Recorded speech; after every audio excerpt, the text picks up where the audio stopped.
ഈ ഒരു cake half kg wait വരുന്ന വാനില കേക്കാണ് കേട്ടോ. നമ്മൾ നൈറ്റാണ് നമ്മളിത് ഡിസൈൻ ചെയ്യണത്. അതുകൊണ്ട് നമുക്ക് വെളിച്ചത്തിന് നല്ലൊരു പോരായ്മ പറ്റിയിട്ടുണ്ട്. ഞാൻ കിച്ചണിൽ വെച്ചിട്ട് തന്നെയാണ് കേട്ടോ ചെയ്യണത്. അപ്പോൾ നമ്മൾ പറഞ്ഞു വന്നത് ഈ ഒരു കേക്ക് ഹാഫ് kg വാനിലയാണ്. നമുക്ക് അന്നത്തെ ദിവസം ഒരു 1 kg വാനില കേക്കും കൂടി ഓർഡർ ഉണ്ടായിരുന്നു.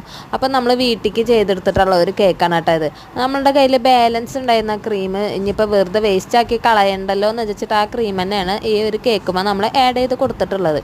പിന്നെ നമ്മൾ സൈഡിൽ ഇതേപോലെ സ്ക്രാപ്പർ വെച്ചിട്ടുള്ള ഒരു ഡിസൈനും ചെയ്തു. ഈ ഒരു കേക്കിന് മൊത്തത്തിൽ ഫിനിഷിങ് കുറവാണ്. അപ്പോൾ ഞാൻ നിങ്ങളോട് പറഞ്ഞല്ലോ നമ്മൾ വീട്ടിലേക്ക് വേണ്ടി ചെയ്ത കേക്ക് ആയതുകൊണ്ട് തന്നെ നമുക്ക് പുറമേക്ക് കൊടുക്കുന്ന അത്ര ഫിനിഷിംഗ് ഒന്നും വേണ്ടല്ലോ എന്ന് വിചാരിച്ചിട്ട് ഉള്ള ക്രീം ബാലൻസ് വന്ന ക്രീം വെച്ചിട്ട് ഒരു ഡിസൈൻ ചെയ്തെടുക്കുകയാണ് ചെയ്തത് കേട്ടോ. പിന്നെ നമ്മൾ ഇതുമ്പോൾ കുറച്ച് ഷുഗർ ബോൾസ് ഒക്കെ ഇട്ട് കൊടുത്തിട്ടുണ്ടായിരുന്നു. പിന്നെ നമ്മൾ ഇതിന് അടിയിലൊരു ബോർഡറും കൊടുത്തു. അപ്പോൾ എങ്ങനെ നിങ്ങൾക്ക് ഇഷ്ടപ്പെട്ടതിന് എല്ലാവരും എന്നും പറയുന്ന പോലെ സപ്പോർട്ട് ചെയ്യുക.